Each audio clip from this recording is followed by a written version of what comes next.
지어다. 아멘. 여러분, 우리 교회 처음 개척하면서요, 제가 첫 나누고 싶은 성경 에베소서였습니다. 그렇게 처음 시작한 이 에베소서가요, 드디어 오늘 마지막 이렇게 마무리하게 됩니다. 총 18번에 걸쳐서 에베소서를 나누었고요. 중간에 절기 설교라든지 단편 설교 몇 편을 포함해서 한 5개월 정도 이렇게 지나온 것 같습니다. 여러분, 오늘 이 마지막 이 장면 보시면서요, 오늘 또 우리에게 하나님께서 주실 은혜들을 기대하며 본문 한번 간단히 살펴보도록 하겠습니다. 여러분, 오늘 우리가 읽은 이 에베소서 마지막 요 단락은요, 바울의 개인적인 면모가 드러나는 본문입니다. 바울은요, 에베소서 전반에 걸쳐서요, 하나님께서, 삼위일체 하나님께서 우리에게, 교회에게 베푸신 구원에 대해서 설명했는데요, 이 내용이 구체적으로 그 교회에게, 그 교회 성도들의 삶에 조금 더 나아가 바울의 개인에게 있어서는 어떠한 영향력을 미쳤는지에 대해서 알 수 있는 대목이 오늘 우리가 읽은 이 마지막 에베소서 마지막 장면입니다. 여러분, 바울이 에베소서에서 말하고 있는 이 구원의 요 내용이 바울 자신에게는 어떠한 내용을 미쳤는지, 그 질문을 가지고 이 본문 간단히 한번 살펴보면 좋겠습니다. 여러분, 21절 한번 같이 읽어보실까요? 21절입니다. 나의 사정 시작. 나의 사정 곧 내가 무엇을 하는지 너희에게도 알리려 하노니 사랑을 받은 형제요 주 안에서 진실한 일꾼인 두기고가 모든 일을 너희에게 알리리라. 여러분, 오늘 본문 요 21절 보시면요, 등장인물 등장합니다. 바울과 에베소 교회와 마지막으로 두기고, 이렇게 등장인물 등장합니다. 여러분, 지금 현재 요 에베소서를 기록하고 있는 바울의 상황, 어떠한 상황이라고 했습니까? 로마의 가택연금 상황이라고 나누었지요. 지정된 장소에 자유가 제한된 상태로 처해 있는 상황, 지금 바울이 처해 있는 상황입니다. 또 더 나아가서요, 로마 황제에게 상소한 상황이거든요. 자신의 억울한 상황을 로마 황제에게 가서 재판받겠다 했기 때문에 예루살렘으로부터 로마로 이송되어 그 가택연금 상황에서 로마 황제에게 갈 그 재판을 기다리고 있는 상황이 지금 바울의 상황이기도 합니다. 부분적으로 바울을 찾아오는 사람들이 면회가 가능했었는데요, 이때 바울의 곁에서 바울의 어려운 형편을 도왔던 사람 중 하나가 바로 두기고입니다. 여러분, 두기고. 여러분, 두기고는 바울이 에베소에 보낸 편지를 들고 에베소에 방문한 바울의 동료 선교사입니다. 바울이 두기고를, 많은 바울 곁에 그래도 사람들이 좀 있었을 것 아닙니까? 그 중에서도 두기고를 선택해 에베소로 보낸 데에는요, 두 가지 이유 있습니다. 먼저 첫 번째는요, 두기고의 고향이 에베소로 추정되기 때문입니다. 여러분, 사도행전 20장 4절 보시면요, 바울이 3차 전도 여행 딱 마치고 예루살렘으로 갑니다. 돌아가서 이제 보고를 해요, 선교. 근데 예루살렘으로 돌아갈 때 그 일행들, 아시아 사람을 데리고 가는데, 이 아시아 사람을 데려가는 그 아시아 사람이 누구인고 하니 두기고입니다. 두기고. 여러분, 근데 아시아를 대표하는 도시가 바로 에베소이거든요. 그러니까 학자들 대부분은요, 아시아 사람 두기고라는 이 표현에 대해서 에베소 사람 두기고였을 것이다, 이렇게 말합니다. 두기고가 에베소 사람이었든지 또는 아시아의 다른 지역 사람이었든지 어쨌든 간에 아시아를 대표하는 도시는 에베소였기 때문에 아시아 사람 두기고라는 이 말 안에 두기고에게 에베소는 굉장히 친근한 도시임에 틀림없다는 것을 알 수가 있습니다. 때문에 바울은요, 이렇게 에베소가 익숙한 두기고, 아시아 사람 두기고를 에베소로 보내는 그 편지를 가지고 가는 사람으로서, 그 적임자로서 이 두기고를 염두에 뒀고, 이 두기고를 통해 에베소 서신을 에베소 교회에게 보내게 되는 거죠. 그런데 여러분, 이 바울이요, 에베소에 이 두기고를 보내는 데에는요, 더 중요한 이유가 있습니다. 두 번째 이유인데요, 여러분 한번 생각해 보십시오. 보통 중요한 글은요, 아무에게나 맡겨서 보내지 않습니다. 그렇죠? 중요한 글이면 글일수록 굉장히 무게감 있고 신뢰할 수 있는 사람 편에 보내는 게 당시 상황이고 당시의 정황이었습니다. 오늘날처럼요, 뭐 이메일을 보낼 수 있는 것도 아니고요. 오늘날처럼 뭐 우편부에게 부탁해서 보낼 수도 있는 게 아니기 때문에 자신이 알고 있는 지인 중에 가장 신뢰할 만한 사람에게 붙여 보내는 게 당시 이 편지의 문화였습니다. 여러분 또 나아가서요, 편지를 대독하기도 했거든요. 그러니까 편지를 대독할 때 그 보내는 사람의 권위와 그 보내는 사람만큼의 어떤 그 수신자들이 신뢰를 가져야 할 사람이었기 때문에 여러분 아무에게나 편지를 달려 보낼 수 없었던 게 당시의 상황이었죠. 때문에 두기고는요, 여러분 두기고편의 에베소서 이 서신을 보냈다는 것 하나만으로도 두기고가 얼마나 바울로부터 신뢰받을 만한 사람이었는지에 대해 알 수 있는 대목이 됩니다. 그래서 여러분 21절 보시면요, 바울이 두기고를 설명함에 있어서 이렇게 설명합니다. 우리 21절 한 번만 더 읽어보실까요? 21절입니다. 시작. 나의 사정 곧 내가 무엇을 하는지 너희에게도 알리려 하노니 사랑을 받은 형제요 주 안에서 진실한 일꾼인 두기고가 모든 일을 너희에게 알리리라. 여러분 오늘 설교는요, 사실 이 두 장면, 이 한 절을 가지고 설교하게 될 텐데요, 여러분 한번 보십시오. 여기서 사랑을 받은 형제라는 이 표현은요, 바울로부터 사랑을 받았다라고 해석할 수도 있고 그 당시에 로마 성도들로부터 사랑을 받은이라고 해석할 수도 있는 장면입니다. 어쨌든 간에 여러분 확실한 것은 두기고는요, 사람들로부터 사랑을 받은 형제였다라는 사실입니다. 여러분 근데 이보다 더 사랑을 받은 사람이었다라는 이 사실보다도 우리가 주목해서 보아야 할 표현이 있는데 그것이 무엇이냐면 바로 형제라는 단어입니다. 여러분 생각해 보십시오. 두기고가 어느 지역 사람이라고 했습니까? 아시아 사람입니다. 여러분 아시아는요, 유대인의 입장에서 볼 때 이방인입니다. 조금 더 좁혀서 말하면 바울의 입장에서 두기고를 볼 때 두기고는 어떤 사람입니까? 이방인입니다. 이방인. 유대인들에게 이방인은요, 여러분 형제라 부를 수 없는 대상입니다. 유대인과 이방인 결코 형제가 될 수 없고 가족이 될 수 없는 관계이지요.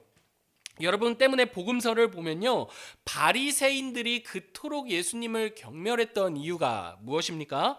여러 이유들이 있겠지만요, 가장 제일 된 이유는요, 자신들이 경멸했던 그 죄인들을 가족으로, 형제로 여기셨기 때문입니다.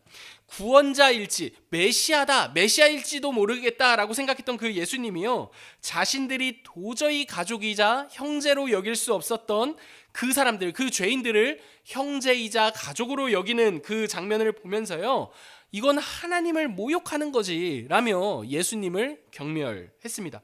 왜냐하면 하나님이야말로, 구원자야말로, 메시아야말로 우리들의 편인데, 그 죄인보다 우월한 우리들의 편에 서야 할 그분인데 예수님은 도리어 죄인들보다 우월하다고 여겨지는 자신들의 편에 서시는 게 아니라 자신들보다 전혀 우월한 조건을 가지지 못한 그 죄인들의 편에 서 계신 분이셨기 때문입니다.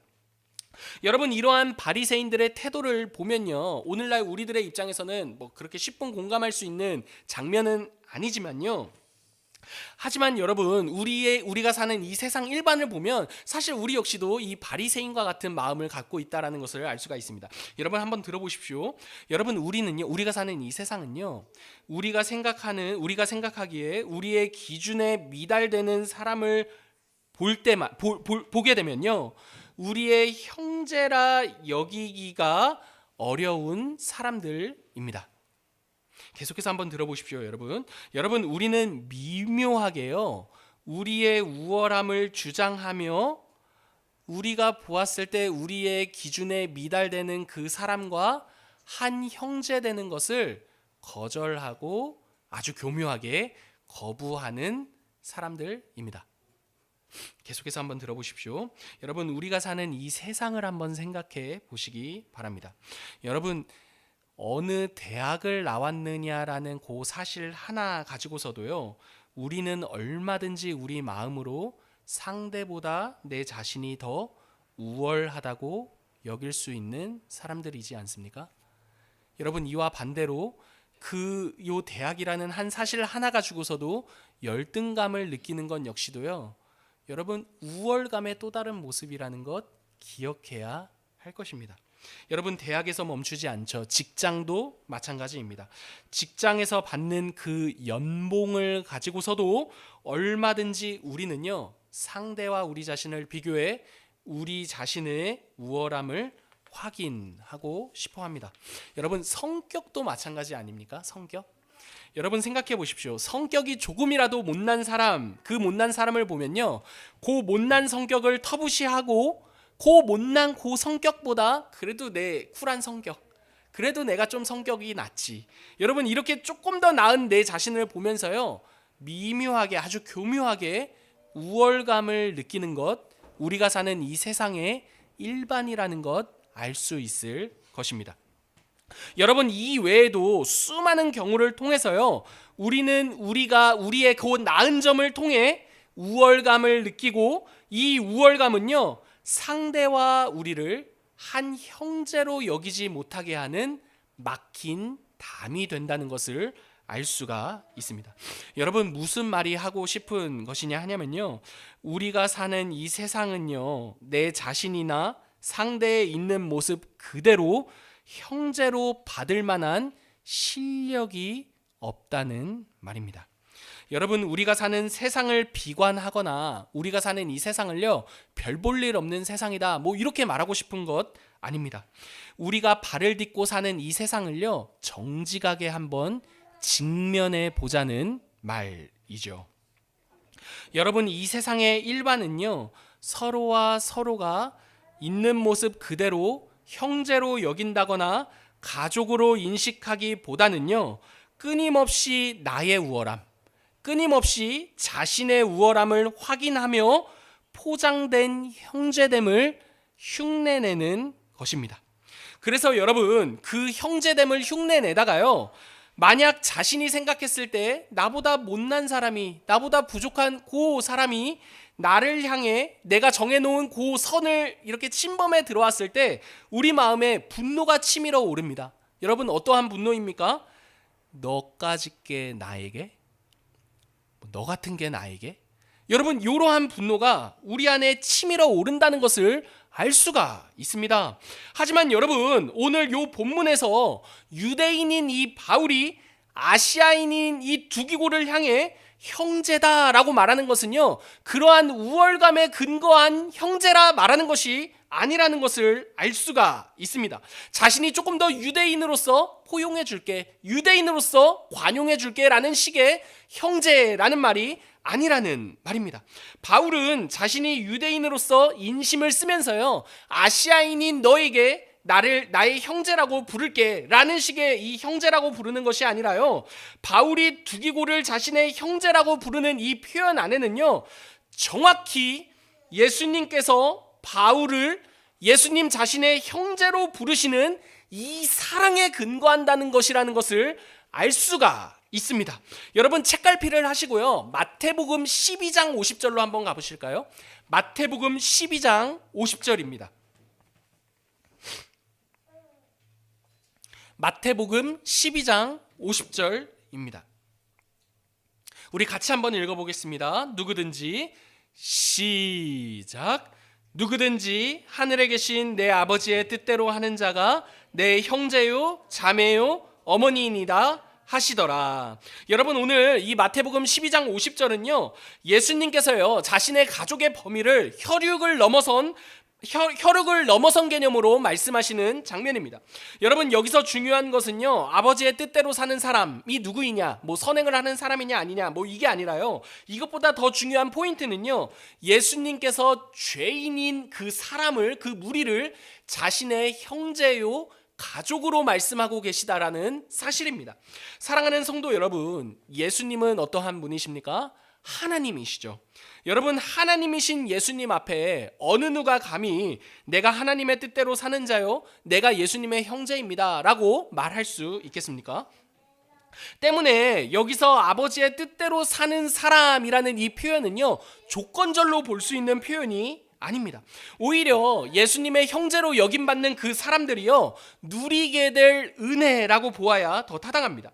중요한 것은요, 여러분, 예수님께서 죄인인 우리들을 한 형제로 여기신다는 사실입니다. 여러분, 예수님께서 우리를 형제로 여기신다는 것은요, 선심 쓰시듯이 하나님인 내가 죄인인 너희를 형제로 여겨줄게 라는 것이 아닙니다. 왜냐하면요, 예수님께서는요, 진짜 우리를 형제로 여기시기 위해, 형제가 되시기 위해 무엇이 사람이 되신 분이시기 때문입니다. 여러분, 예수님께서 우리를 형제로 여기신다는 것은요, 자신의 우월감으로부터 비롯된 결정이 아닙니다. 여러분, 예수님은요, 우리와 같이 되셨지요. 예수님은 하나님이시기 때문에 죄는 없으시나 우리와 같은 죄인의 몸을 입고 이 땅에 오셨습니다. 여러분, 하나님이신 예수님께서 우리와 같이 되셨다는 것은요, 결코 우월감에서 할 수 있는 일이 아닙니다.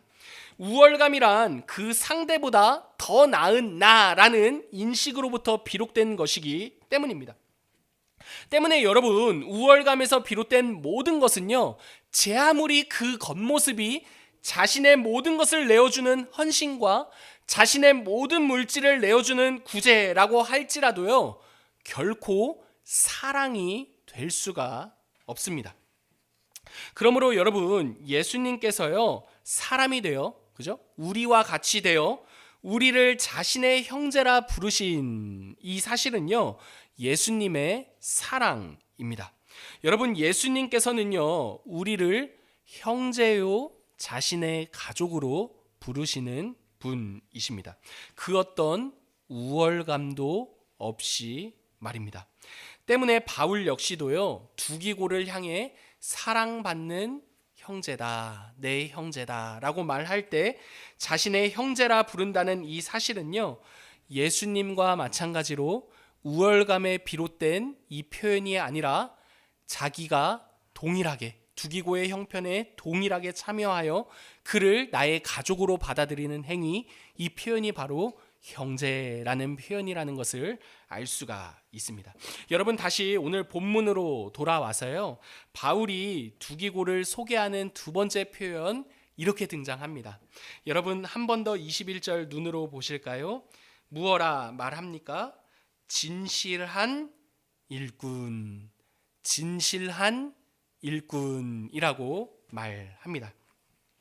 여러분, 여기서 진실한이라는 이 말은요, 여러분, 여기서 진실한이라고 하는 이 말은요, 신실한이라는 표현입니다. 믿음직스럽다라고 번역될 수도 있는 헬라어 단어이거든요. 이어지는 일꾼이라는 이 말은요, 섬기는 자입니다. 섬기는 자.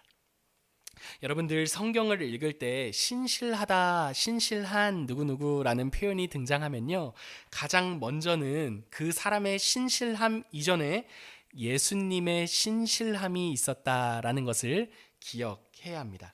여러분, 무슨 말이냐 하냐면요, 우리가 신실하게 무엇인가를 섬길 수 있는 것은 우리를 먼저 변함없이 신실하고 믿음직스럽게 섬기신 그리스도가 계셨기 때문입니다. 여러분, 한번 계속해서 들어보세요. 여러분, 기독교 신앙은요, 사람이 하나님을 섬기는 것이죠. 그런데 여러분, 여기서 끝나면 안 됩니다. 기독교 신앙은요, 사람이 하나님을 섬기는 것 그 이상으로 먼저는 하나님께서 우리를 섬기신 사건입니다. 여러분, 이 말을 오늘 본문에서 풀어 설명하면요, 신실하게 섬기는 자라는 이 두기고에 대한 설명이 가능할 수 있는 제일된 원인은요, 예수님께서 먼저 우리를 신실하게 섬기신 자가 되어 주셨기 때문입니다. 사랑하는 성도 여러분, 우리가 다 아는 것이라 생각할 수 있는 이 그리스도의 성육신을요, 다시금 한 번 더 생각해 보시기를 바랍니다. 여러분, 바울이 빌립보서에서요 이렇게 말해요. 여러분, 빌립보서 2장 기억나세요? 그는 근본 하나님과 본체이시나 하나님과 동등됨을 취할 것으로 여기지 아니하시고 자기를 비워 종의 형체를 가지사 누구와 같이 사람들과 같이 되셨다라고 바울이 말합니다. 히브리서 저자는요 이렇게도 말해요. 그는 죄는 없으시나 죄인과 같이 되어 죄인을 대신한 제물이 되셨다라고 말입니다. 여러분, 이게 무슨 말을 의미합니까? 그리스도께서요 우리를 위해 먼저 신실하셨습니다. 여러분, 우리가 그분을 위해 신실하게 섬기기 이전에 그분이 우리를 위해 먼저 신실하게 섬기셨습니다. 그분이 죄인을 향해 변함없는 사랑으로요 우리를 섬기셨죠. 흔들리지 않는 사랑으로 우리를 섬기신 사건이 바로 성육신 사건입니다. 여러분, 우리의 형편을 한번 보시기 바랍니다. 여러분, 우리는요 얼마나 상대로 하여금 우리를 사랑하지 못하게 흔듭니까? 그지 않습니까, 여러분? 여러분, 죄송합니다. 제 간략한 이야기 조금 하면, 여러분, 제 어렸을 때 별명이 죄송합니다. 지랄배기였습니다. 지랄배기. 여러분, 이 지랄배기 같은 성격 어디 안 가겠지요? 오늘 그래도 제 아들들 가만히 있는데 아들들 볼 때마다 제 생각납니다. 여러분, 이 성격 대학 갔더니 성인이 되었던 그때에도 여전했습니다. 함께 신학대학교 나왔거든요. 다 착한 애들 모였잖아요.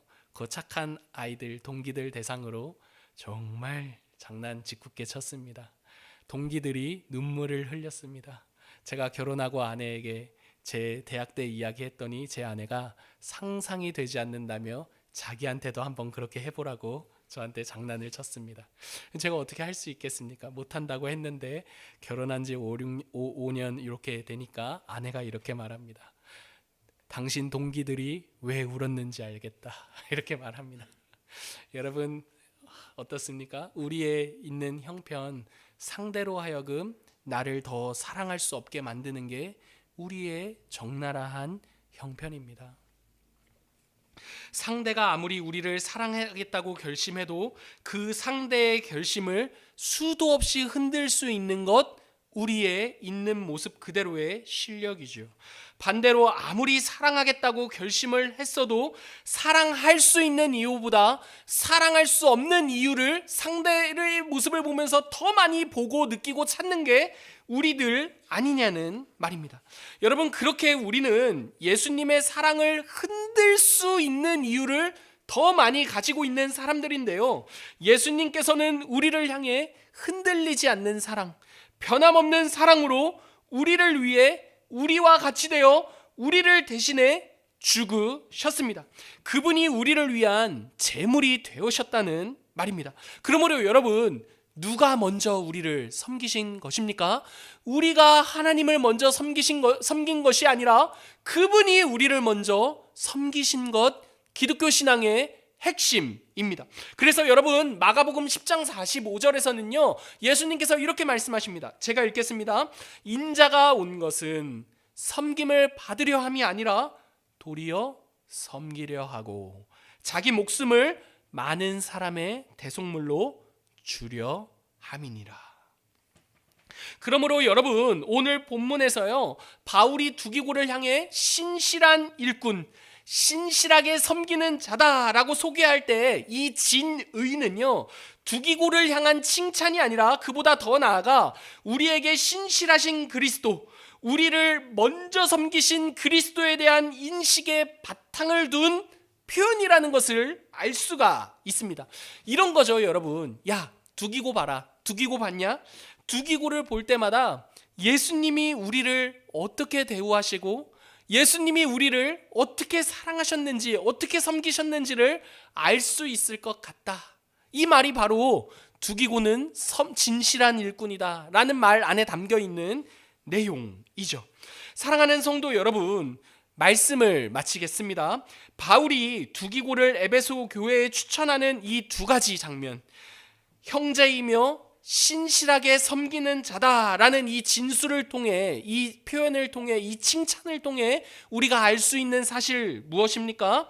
우리에게도 두기고와 같이 우리의 형제이며 우리를 섬기시는 이가 계시다는 사실입니다.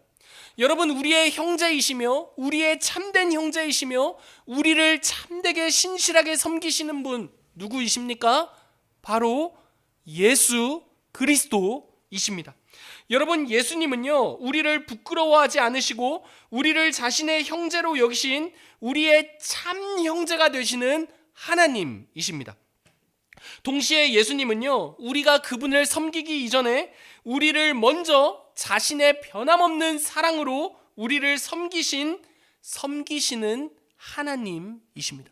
여러분, 예수님은 어떠한 분이십니까? 우리의 형제 되신 하나님이요, 우리를 섬기시는 하나님이십니다. 그러므로 여러분,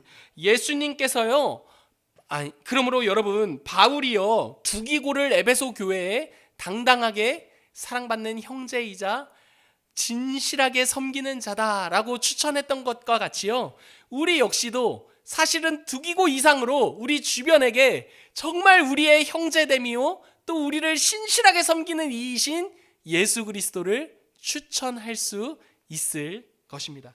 여러분, 동시에 우리 역시도 우리가 서로와 서로를 볼 때 동일하게 이렇게 보아야 할 것입니다. 그분 안에 서로와 서로가 형제이며 서로와 서로가 섬기는 자로 부름을 받은 예수 그리스도의 몸이다 라는 인식을 갖고 서로와 서로를 보아야 마땅할 것입니다. 우리 서로와 서로가 그분 안에서 우월감, 우리의 조금이라도 나은 것 같아 보이는 그 우월감으로 서로를 보고 평가하는 존재가 아니라요, 있는 모습 그대로 그분이 우리의 형제가 되어주셨듯이 우리 역시도 서로와 서로를 있는 모습 그대로 형제로 받으며 서로를 위해 섬기는 자들이라는 것을 기억하시기를 바랍니다. 바울이 두기고를 자신의 형제요 그리스도를 섬기는 자로 모두에게 추천한 것과 같이요, 우리 역시도 우리의 만남, 오늘 이 예배 가운데 한 자리로 부름받아 이 만남 가운데, 이 그리스도의 몸된 교회로 만남 가운데 이 관계를요, 그러한 바울과 두기고의 관계와 같이 누릴 수 있는 관계가 되었으면 좋겠습니다. 여러분, 이렇게 말이죠. 야, 이 사람 봐라, 누구누구 봐라.